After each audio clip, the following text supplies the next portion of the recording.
So, bibili kami ng lisensya dito para mag-fishing. Customer service, it says. Where is their customer service? Probably here. Where's the line up here?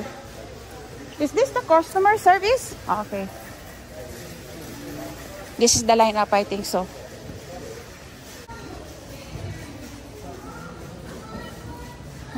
Actually, just hold on here. Yan, nakakuha na kami ng lisensya para mag-fishing. Where are they? There. So, ang bayad ng fishing sa lisensya para sa isang taon na pwede kang mag-fishing $27 plus tax. So, ang bayad namin sa fishing lisensya ay $27 o mahigit na 1,000 kada tao sa loob ng isang taon. Per person yun. Ayan. Alam nyo ba na dito sa Canada ay kailangan mo ng lisensya para mag-fishing bago ka pwedeng mag-fishing? Ayun. Ayun. Sabi ko na sa inyo, may mga nag-check. Ayan, no? Sini-check kami kung may lisensya kami para mag-fishing. Ayan. So, I think it's here. One of those. The paper. The other one probably. Oh, you're... That too. Bring that too. So, yan. Hinihingan kami ng lisensya.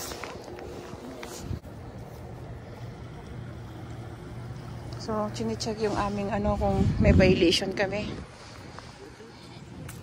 That's for both of us. Yeah, by, actually,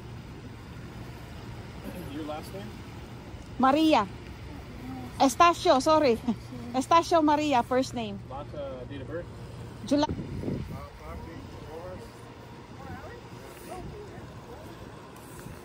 Just hang on here.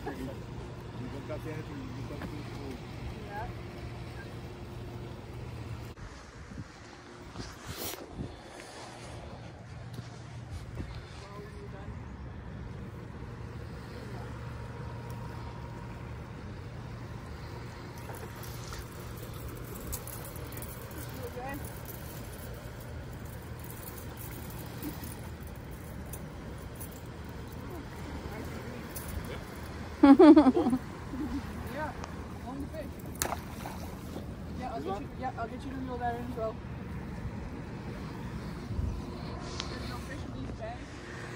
So, sabi ko na sa inyo, may mga ranger dito nag-check. So, random check. Na-check kami dito. So, chinek nila yung, tinitignan nila kung kung wala kaming violation sa uri ng fishing rod na ginagamit mo. Kung kung gumagamit ka ng barbed wire. Tapos, alam nyo ba, tinignan din nila to, yan, yung mga container namin yan, ayan, yung mga container namin yan, pati bag, tinignan nila kung may tinatago kaming mga isda. Kasi dito, ang pagkuha ng isda dito, ang pagpipishing, may limit yan. May mga bawal na dapat mong sundin. Bawal huliin yung maliliit, bawal huliin yung sobrang liit, bawal huliin yung mga malaking-malaki na may nangingitlog na isda. So, may limit ang ganitong isda na pwede mong huliin, may limit ang ganyang isda. So, maraming bawal dito. Bawal ding iwan yung ito, bawal ding iwan to. So, dapat nandito. Hindi ka nalalayo sa yung fishing rod. So, tapos tinitignan nila kung ano yung mga pinapain namin sa isda, kung nakaka-damage ba sa mga isda, yung barbed wire daw. Tapos, tinignan nila to kung may mga laman yung mga timba namin, yung mga bag, baka may mga tinatago kaming isdang maliliit na violation, o yung sobrang laking isda na hindi dapat huliin. At meron ding isda rito na special na bawal talagang huliin. Pag nahuli mo yon, dapat i-release mo siya. Pag nahuli ka, libo-libo ang fine ng isdang yon. So, dito, may mga fine dito, may mga multa lahat ng violation ko. So, kung 2 violation, 2 multa. So, the more na umulit-ulit ka sa violation, the more na lumalaki yung multa mo at the more na tumitindi yung penalty mo. At pwede ka rin nilang alisan ng lisensya sa pangingisda ng 1 taon, 2 taon.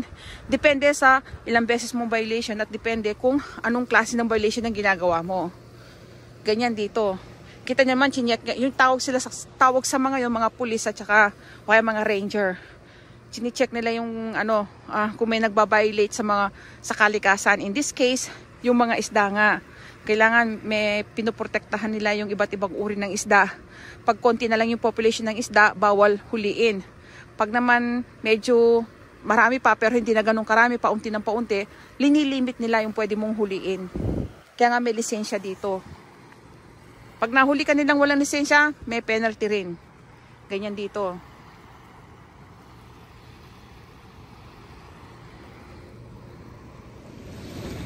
Dito sa Canada, maraming rules and regulation na sinusunod mo pag gusto mong mag-fishing dito sa Canada or mangisda. Hindi pwede dito yung basta-basta ka na lang nag-fishing, huli ng huli, tapos iuwi mo, iluluto mo. Hindi pwede yung ganoon. So marami kang batas na sinusunod dito na kailangan wag mong labagin. Kapag ikaw ay lumabag, ikaw ay magkakaroon ng financial penalty. Yung financial penalty na yon in the form of money nga, magbabayad ka. May maliit, may malaki, may sobrang laki. So depende sa violation na ginawa mo sa pangingisda, ganun din kalaki yung magiging penalty mo. Dati, ayan ang fishing rod, di ba? Kapag yan iniwan mo dyan, walang nagbabantay, nakaumang lang dyan yan. 3 years ago, nahuli yung mister ko kasi nagutom siya, kumuha lang sandali siya ng pagkain. So iniwan niya yung fishing rod niyang ganyan sa lake. So dumating yung mga ranger. Yung mga ranger dito para silang mga pulis, yung ano sila, yung surprise visit sila sa mga area kung saan alam nila may mga nagpi-fishing. Ngayon, kapag ini-inspect nila, biglang inspection, ini-inspect nila yung mga tao, yung mga nangingisda kung may bina-violate silang rules and regulation. Isa sa mga violation ay ang pag iniwan mo yung fishing rod na yan, na nakaumang lang dyan at walang tao ng mga kalahating oras or 15 minutes, kahit na 10 minutes lang or 5 minutes lang at na-tsempuan ka ng mga ranger dito at nahuli ka na yung fishing rod mo walang nagbabantay, ikaw ay mape-penalty. 3 years ago, na-penalty yung mister ko ng 40 Canadian dollars. Sa pera natin, 1,600 pesos yon. Kapag naghuli ka ng isda, may mga violation din yan sa size. Kapag ang isda ay masyadong malaki na, yung sobrang laki na at alam mong parang inahin siya na may mga itlog na, yung feeling mo talaga buntis siya kasi malaki siya eh. So ayaw nilang ipahuli yung mga isdang sobra-sobra na sa laki. Kailangan isoli mo yon. May certain size siya eh. Meron siyang sukat pero hindi ko pa nakuha kung gaano kalaki yung sukat. Pero may mga sukat dito ng isda na kapag inabot na ng ganung kalaki yung isda, hindi mo na siya pwedeng huliin. Kailangan ibalik mo siya sa lake. Pagkahuli mo, ibalik mo kaagad sa lake para mabuhay. Kasi ang katwiran dito ng government, yung isda na raw na yun, baka inahin at maraming itlog. At yung mga itlog niya, magiging maraming isda yun. So, hayaan mo na magparami yung inahin yun at mga anak ng mga anak. So, wag mo nang kunin. Yun ang isang penalty. Pag nahuli ka doon, alam ko malaki-laki ng konti. Hindi lang yata $50 yun, mas mataas. Ngayon, bawal din huliin dito yung isda na masyadong maliit. Yung sobrang liit pa. Kailangan daw palakihin mo muna. Yung kumbaga sa isda ay baby pa yung isda, bawal huliin, kailangan ibalik mo. Kasi ang katwiran ng gobyerno, kaunti lang naman ang makakain mo dyan, sayang yung isda. Hayaan mo munang lumaki at magparami, parang ganon. So, kailangan, bawal dito ang manghuli ng mga isda na sobrang liit. Kailangan, pagkahuli mo, isoli mo rin siya dyan. So, one time, nagkaroon ng violation yung brother ko doon at saka yung mister ko naman doon sa laki ng isda, yung masyadong maliit. So, inahuli nila isa lang. Alam nyo kung magkano penalty? That was 4 years ago. 40 Canadian dollar. Siguro ngayon 50 Canadian dollar na. So, sa pera natin, yon ay 1,600 noon. Ngayon, parang nasa 2,000 pesos na yung penalty kapag ikaw ay nanghuli ng isda na masyadong maliit. Dito sa Canada, may limit din ng isda na pwede mong huliin. So, hindi ka pwede huli ng huli, isang timba, 2 timba. At iuwi mo, bawal po yon. Dinilimit nila yung paghuli. Kasi nga naman, kung huli ka ng huli at hindi nila lilimitahan, maaaring magkaroon ka pa ng yung ibibenta mo siya illegally, pagkakakitaan mo siya, which is bawal na bawal. Kasi ang pagkuha ng permit ng pagpi-fishing dito ay 2 klase. Isang parang paglilibang na fishing at isang fishing na kung saan ito ay commercial fishing, kung saan ang purpose talaga ng pag-fishing ay manghuli at ibenta. At yung isa namang parang leisure, yung isa namang sinasabi ko sa inyong pag-fishing ay yung parang leisure na fishing na kung saan ang pag-fishing mo ay parang paglilibang lang. So linilimit nila yung pwede mong huliin at iuwi. Kapag ikaw ay lumabag dun sa number na allowed na isda na pwede mong huliin, ikaw ay mape-penalty rin. Depende sa dami ng iyong hinuling isda or sa dami ng binayulate mo. So kapag ikaw ay lumampas na tapos masyado pang marami nilampas mo, mas malaki yung penalty mo. Dito sa Canada, lahat ng uri na halos ng isda ay may limit ang pwede mong huliin. Depende sa uri ng isda yung limit. Kapag ang isda ay kakaunti na lang ang populasyon, mas kakaunti lang yung limit. Kapag ang isda ay marami pang populasyon, mas marami ang limit. 5 years ago, ang tinatawag nilang bass, yung isda na tinatawag nilang bass, ay walang limit ang paghuli. Pero a few years ago, mga siguro 3 taon na nakakaraan or 4 na taon na nakakaraan, binigyan nila ng limit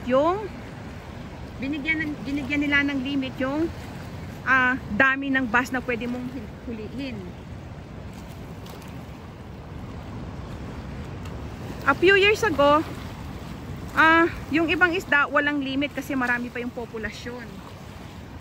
Tapos bukod pa doon, medyo okay naman ang pag-fishing. Kaya lang napansin ng government dito na may mga ibang mangingisda na umaabuso doon sa dami. Minsan kahit na hindi na nila kailangan yung isda, huli pa rin na sila ng huli at namamatay lang yung isda at nasasayang.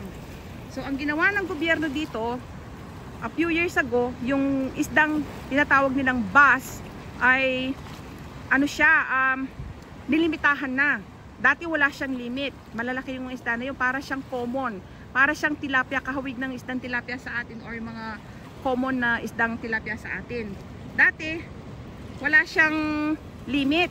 Pero a few years ago, nilagyan na siya ng limit. Ngayon, hanggang 20 piraso na lang ang pwede mong huliin. Kung ikaw ay personal na nangingisda lang, yung parang leisure, parang paglilibang lang ng pangingisda, ikaw ay allowed na manghuli ng bass na isda na 20 piraso lamang. Kapag ikaw ay lumabag, meron kang penalty.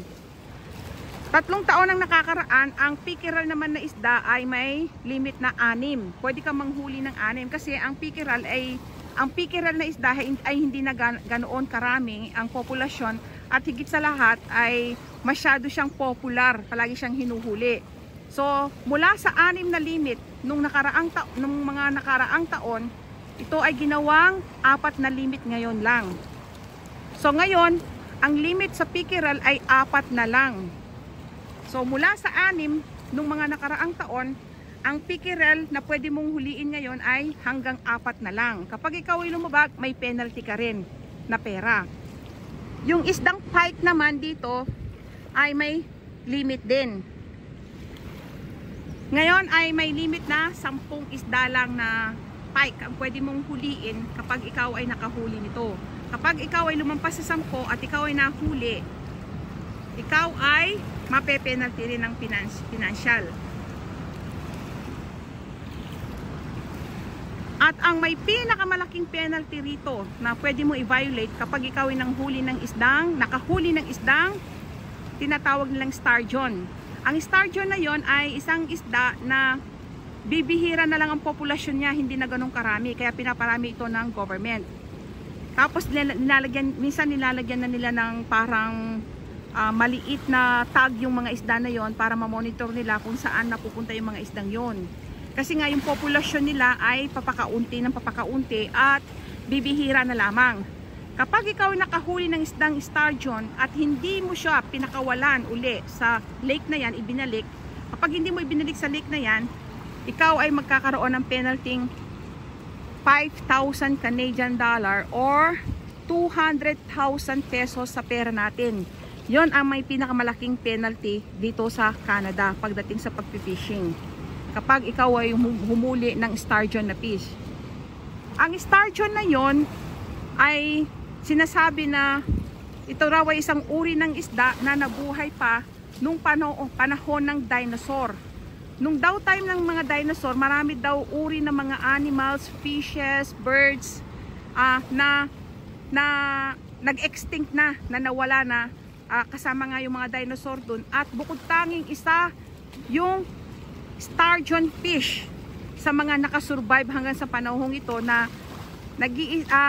isa yung sturgeon fish sa mga iilang species ng animal, isda or ibon na natira during the time of dinosaur. Ibig sabihin, nakasurvive siya, matibay siya. So, pinapangalagaan dito ng Canada yon dahil nga may historical importance yung sturgeon fish na yon. Tapos, ang sturgeon fish na yon ay ginagawang caviar ang itlog niya. Yung napakamahal na caviar.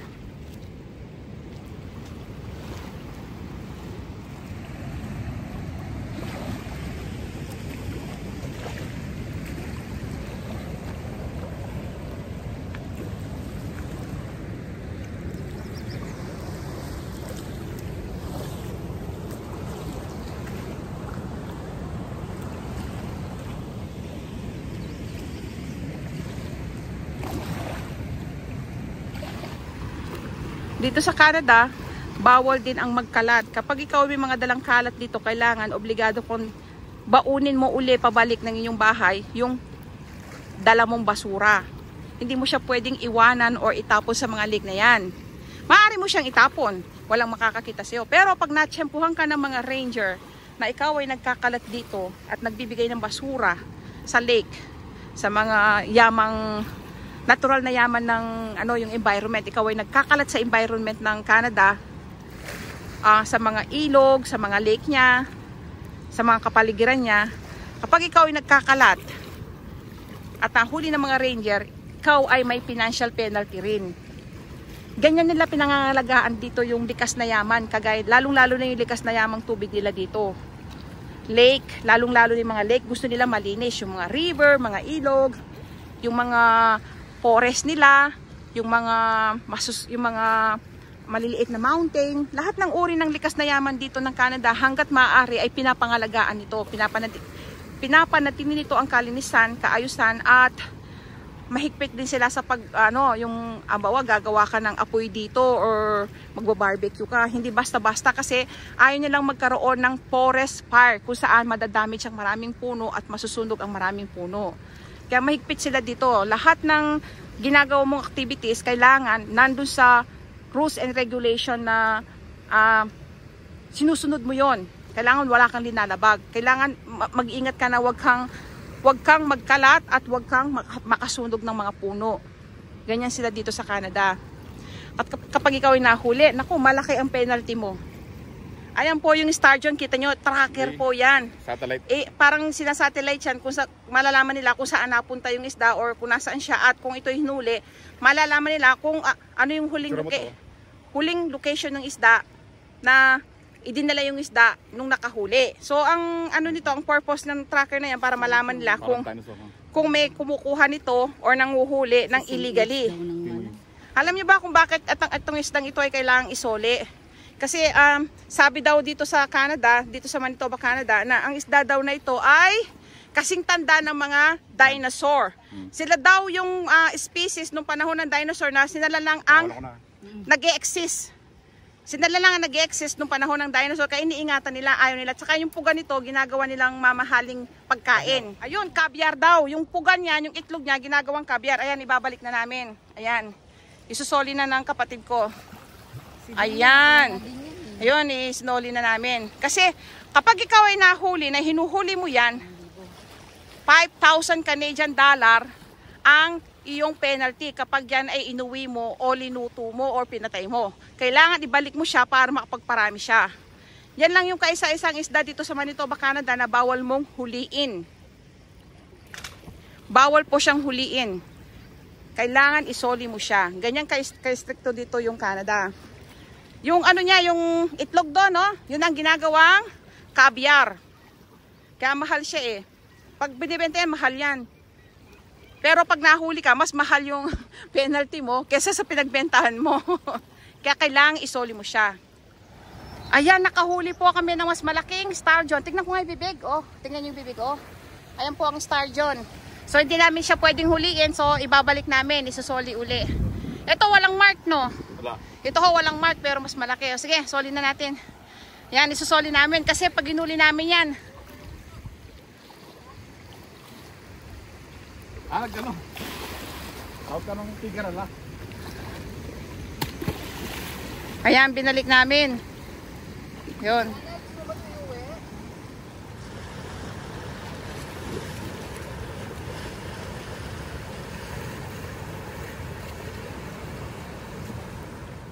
Kung nagustuhan nyo ang aking video, huwag nyong kalimutang i-like at huwag nyo rin kalimutang mag-subscribe.